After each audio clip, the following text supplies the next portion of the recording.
आज के वीडियो में हम पढ़ेंगे deficiency of thiamine.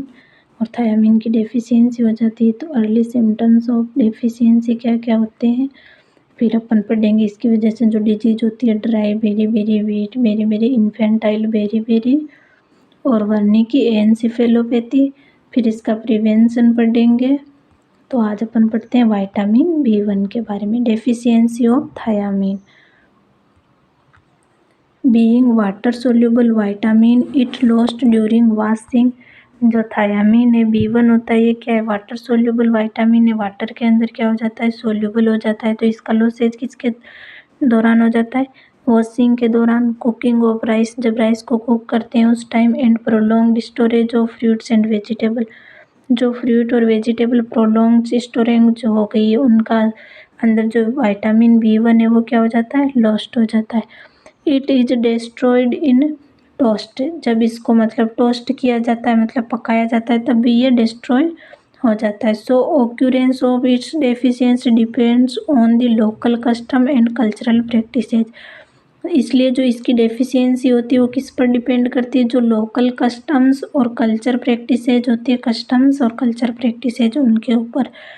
कंसरिंग washing and cooking of foods, तो इसमें अपन किसको इन्वॉल्व कर सकते हैं, वॉशिंग को भी और कुकिंग ऑफ फूड्स। जब वॉशिंग होती है तब भी विटामिन B1 का लॉस हो जाता है, जब कुकिंग करते हैं तब भी क्या हो जाता है, विटामिन B1 का लॉस हो जाता है कुकिंग के टाइम पर भी। अब अपन नेक्स्ट पढ़ते हैं early symptoms of deficiency.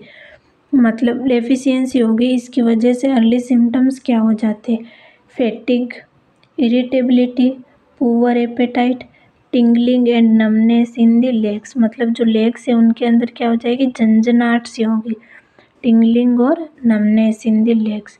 These symptom occur because the tissue cells are unable to receive sufficient energy from glucose. तो ये सारे सिम्टम्स क्यों अपन को दिखाई देते हैं, क्योंकि जो अपनी सेल्स होती है ना, टिश्यू सेल्स, वो अनेबल हो जाती है रिसीव करने के लिए सफिशिएंट एनर्जी फ्रॉम ग्लूकोज। किस कंडीशन में, जब अपन में क्या हो जाता है, विटामिन B1 की डेफिशिएंसी हो जाती है। The two principal deficiency disease are beriberi and Wernicke encephalopathy. और इन सब की वजह से डिजीज क्या क्या हो जाती है, एक तो बेरी हो जाएगी, दूसरी क्या हो जाएगी, वर्निकी एनसेफेलोपैथी। अब अपन पढ़ते हैं कि बेरी क्या है। इज ऑफ 3 टाइप्स, जो बेरी होती है वो कितने टाइप की हो जाती है, 3 टाइप की हो जाती है। सबसे पहले dry beriberi. The main symptom are polyneuritis. Dry beriberi का मेन सिम्टम क्या होगा, पोलीन्यूराइटिस। पोली मीन्स बहुत सारी, न्यूराइटिस मीन्स जो नर्व है, आइटिस मीन्स उसमें क्या हो जाएगी, स्वेलिंग हो जाएगी। नमनेस ऑफ एक्सट्रीमिटीज, जो अपनी एक्सट्रीमिटीज है वो क्या हो जाएगी, नम हो जाएगी, उनमें नमनेस होगी।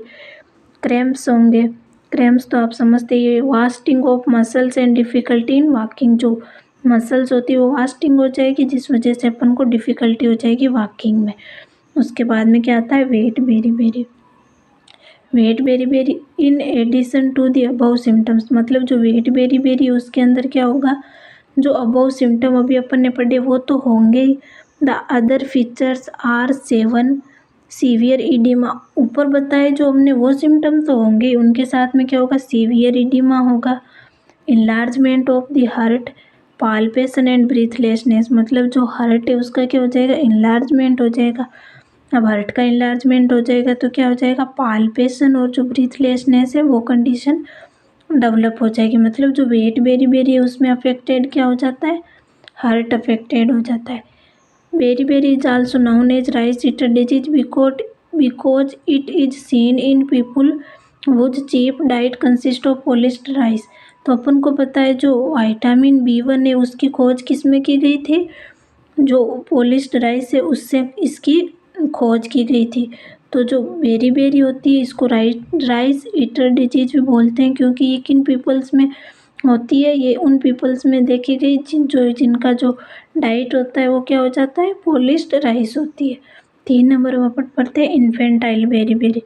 अब इन्फेंटाइल बेरी जो इन्फेंट में होती है, this is seen in infant of 2 to 4 months. जो इन्फेंट 2 to 4 मंथ्स के होते हैं उनमें क्या होती है, इन्फेंटाइल बेरी होती है। Affected babies are breast feed by thiamine deficiency mothers. जो अफेक्टेड बेबीज होते हैं वो किससे ब्रेस्ट फीड करते हैं? थायामीन की डेफिशिएंसी वाली मदर से। मतलब अगर मदर में ही थायामीन की डेफिशिएंसी है तो बच्चों में तो होगी थायामीन की डेफिशिएंसी। अब नेक्स्ट डिजीज पढ़ते हैं अपन, वर्निकस एनसीफेलोपैथी। ये क्या कंडीशन होती है? मतलब विटामिन B1 की डेफिशिएंसी से वर्निकस एनसीफेलोपैथी कैसे होती है? This is seen often in alcoholic and characterized by, तो ये मोस्टली किन में पाई जाती है? जो एल्कोहल का कंजप्शन करते हैं तो एल्कोहलिक में होती है। और कैरेक्टराइजेशन मतलब इसके साइन और सिम्टम क्या दिखेंगे?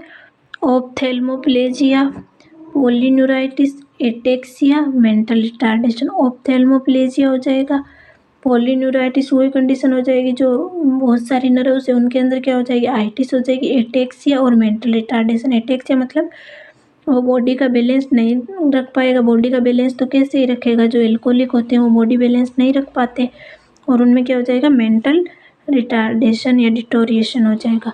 अब इसका प्रिवेंशन क्या है? मतलब अपन में विटामिन B1 की कमी तो हो गई, अब इसका प्रिवेंशन कैसे करेंगे? The disease can be prevented by educating the people to eat well balanced diet containing thiamine rich food. तो सबसे पहले तो प्रिवेंशन क्या हो जाता है? पीपल्स को एजुकेट करेंगे। किसके बारे में एजुकेट करेंगे? कि आप वेल बैलेंस्ड डाइट लो जिसके अंदर क्या होना चाहिए? थायामीन जो है वो सफिशिएंट मात्रा में होना चाहिए। जैसे पेरा boiled and under boiled rice. आप क्या करो, जो राइस है उसको पेरा बॉइल या फिर अंडर बॉइल करो, जिस वजह से जो वाटर सोल्यूबल विटामिन है उनका लॉस ना हो। सेकंड क्या है? Direct supplement of risk groups lactating mother. जो लैक्टेटिंग मदर वगैरह जो रिस्क ग्रुप होते हैं उनको क्या करेंगे? डायरेक्ट सप्लीमेंट देंगे। मतलब वैक्सीनेशन इनके सब के द्वारा क्या दे देंगे अपन? विटामिन B1 का डायरेक्ट सप्लीमेंट दे देंगे। किनको? जो हाई रिस्क ग्रुप होते हैं जैसे लैक्टेटिंग मदर वगैरह। नेक्स्ट क्या हो जाता है? नेक्स्ट अपना the person who drink alcohol should take extra supplement of thiamine. जो पर्सन्स एल्कोहल का कंजप्शन करते हैं उनको क्या बोलेंगे? कि आप एक्स्ट्रा कंजप्शन करो थायामीन का। नेक्स्ट क्या है? Thiamine should be given prophylactic to people with persistent vomiting and who go on long fasts. तो उन पीपल को भी मतलब अपन थायामीन क्या प्रोफाइलेक्टिक डोज के रूप में देंगे, जो कि क्या है? जिनको परसिस्टिंग वोमिटिंग हो रही है और जो क्या लॉन्ग फास्टेस पर है। लॉन्ग फास्टेस मतलब जब कोई भी पर्सन 1 वीक से ज़्यादा टाइम तक भूखा रह जाता है उस कंडीशन को लॉन्ग फास्टेस बोलेंगे। तो उस कंडीशन में अपन क्या करेंगे? थायामीन की डोज को बढ़ा देंगे। तो आज की क्लास में अपन लोगों ने क्या पढ़ा? डेफिशिएंसी ऑफ थायामीन पढ़ा, फिर इसकी डेफिशिएंसी से क्या सिम्टम होते हैं वो पढ़ा, फिर इसकी डेफिशिएंसी डिजीज पढ़ी जिसमें बेरी-बेरी थी। बेरी-बेरी 3 टाइप की थी, ड्राई बेरी-बेरी, वेट बेरी-बेरी और इन्फेंटाइल बेरी-बेरी। फिर अपन नेक्स्ट डिजीज पढ़ी वर्निकस एनसीफेलोपैथी। ये किस में होती है? जो एल्कोहल का कंजप्शन करते हैं उनमें होती है। फिर अपन इसका प्रिवेंशन पढ़ा।